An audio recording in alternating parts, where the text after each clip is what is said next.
Ben Erkin Koray.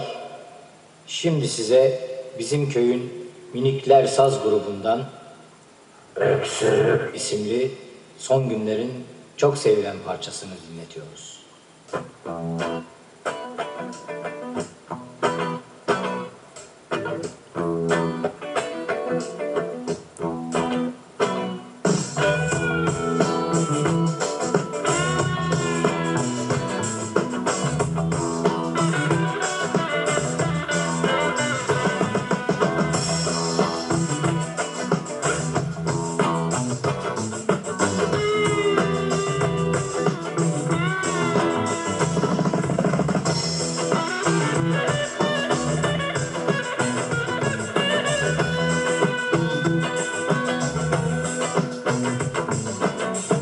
Geliyor, sırta sırta, iki yüzlü soytarı gibi geliyor, salına salına, sahte yosmalar gibi, haber vermeden, gürültü etmeden, öcü gibi, umacı gibi, acımadan, yüreği sızlamadan geliyor gene, üstüme çullanmaya, boğazıma sarılmaya geliyor gene.